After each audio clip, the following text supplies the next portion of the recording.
welcome back to my channel. My name is Laura and today I'm doing reviews, and as each time I finish a book I add to this video. I usually do one or two reviews and then I try to put my video up because it takes me a long time to finish a book. So yeah, so I finished book number 61, and by the way, I did reach my Goodreads goal of 60.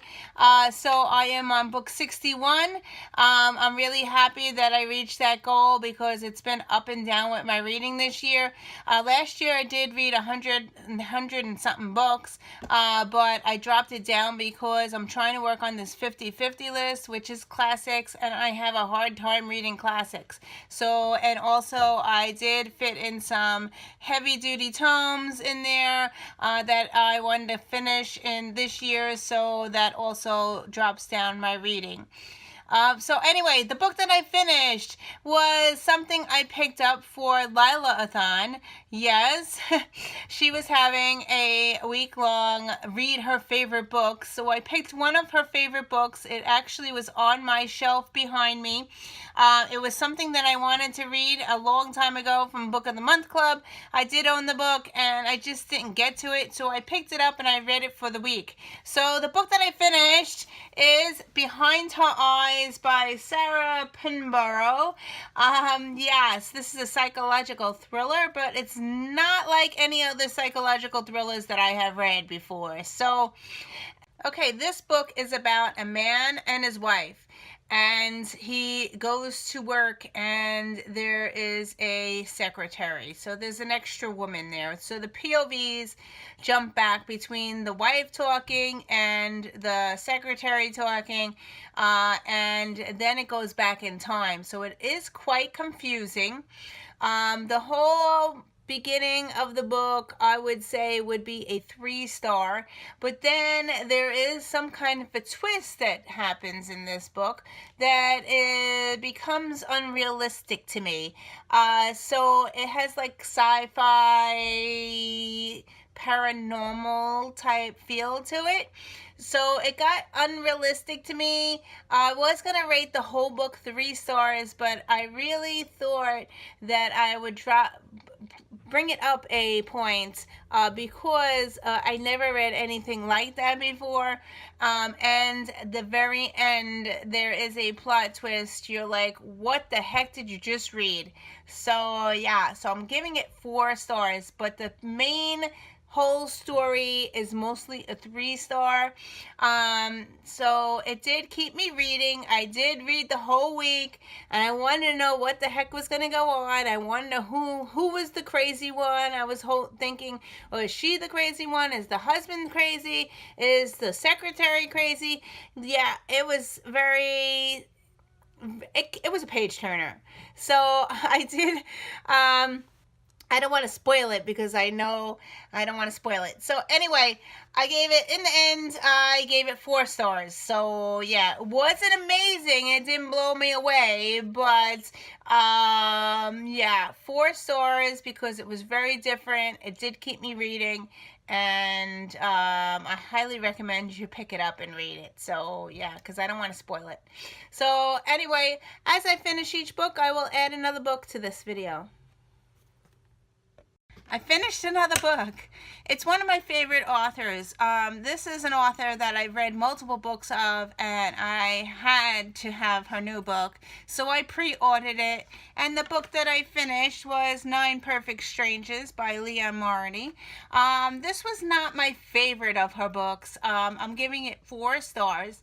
It's about 9 people who have perfect lives, and they go to this resort, and it's like supposed to be a health spa resort, and I thought it was right up my alley because I am doing WW now, and that seems really great. Like, some people were going there to lose weight, some people were going there just to relax. So yeah, so at the beginning of the book, it starts, there are 9 people, as I said. The POVs jump from 9 different people, so you really have to be aware. It gets a little confusing of who is who, who's talking, but I really enjoyed the first part of the book. then it gets to the plot twist, and I'm not going to tell you what the plot twist is because they're already at the resort and they're doing all these mindful things, and it's really cool. But I didn't like the plot twist. I didn't like what happened. So I dropped it down to a 4-star, but I really enjoyed it. But the very ending I thought was a little just meh. The ending wasn't that great. So, yeah, so all in all, I liked it. I didn't like it. I don't want to give you too much because I know a lot of people want to read it. So, yeah, I'm giving this one 4 stars. Still a great read. I love her writing style. Yeah, it just was a little bit confusing with the POVs jumping around. There was more than 9 POVs because there was people working at the spa that you also got POVs of. So yeah, so I just wanted to let you know that. I think I should have had like a notebook next to me to figure out who was who. That like at the end I couldn't figure out like who was that. You know, there was a lot of people involved. So yeah, again, sorry for the ramble. This one was a 4-star read, and I'm glad that I read it. So, yeah. I finished another book. I finished a nonfiction book. The book that I was reading was Just Wild, From Lost to Found on the Pacific Crest Trail, and it was by Cheryl Strayed. It is also on my 50/50 list. And I also watched the movie. So here is the movie cover. Okay, so I finished it. I listened to it on audiobook. I didn't like the main character. Yeah, she had a lot of flaws. So anyway, I did like the book. And I also liked the movie. I gave it a 4-star. Okay, so it's about this woman. Her name is Cheryl, the author of the book. Her mom dies tragically. Like, she has an illness and she dies very quickly. And she doesn't deal with it very well. She turns to drugs and sex. She was married, and this led to a divorce. And then she decides to walk 4 years on this trail. So, yeah, she had no experience whatsoever, and here she is, she's walking this trail. I thought it was amazing that she was doing this, but I really felt that she made very bad choices in her life. But the story was written like a fiction book, which I love fiction book, and it really engrossed me. I just want to warn you, if you have little ones walking around, you cannot watch this movie with little ones around. There is explicit sex, and it doesn't just happen like flowing. It's like throughout the whole book, throughout the whole movie, she thinks about it, and it pops up in the middle like of the movie and stuff. So I don't suggest you watch it with little ones around. Even I have teenagers. I had to watch it alone. Yeah, so it is rated R.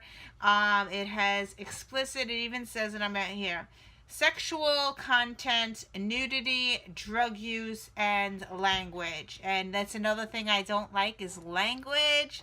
But I am giving this one 4 stars because it was readable and it's amazing what she went through. There's also a part in this book that has cruelty to animals. So if you don't like reading about that or watching that in the movie, I wouldn't suggest reading it or watching it. So yeah, cruelty to animals and not so good. Drugs, alcohol. She just has really bad choices. Anyway, so in the end, I gave this one 4 stars. So, yeah. Hi, I finished another book. This is the 3rd book in the Fear Street series. I started reading this in October and I never finished it, so last night I picked it up again and I finally finished it. So the book I read was The Lost Girl by R.L. Stine. I wanted something really creepy in the month of October, so that's when I started reading it. It takes place way in the past, 70 years ago, and then it goes to 70 years in the future. So it was very good. There was some graphic, violence in here that I will never forget reading about. But it was tame compared to my adult books, but there is some violence in these books, so I just want to let you know about that. I really enjoyed the story, and I finally finished it. I'm giving it 4 stars. Now, I just want to let you know, this is part of a series, but it does not correspond to the last 2 books that I read. So this is book 3. You can read this as a standalone. I didn't think the characters in the last 2 books did not show up in this book. It does take place in the same street area. It does mention about the house, but they are new characters in this book, so you can read this one as a standalone. So I just want to let you know. I'm really enjoying his series. This is a retake of his Goosebumps, Fear Street series back in the past. Like, I never read those when I was little, so I'm really enjoying this, and I will definitely be picking up the next book. So I did enjoy the first book and the second book. This is the 3rd one, 4 stars, and I will be continuing the series.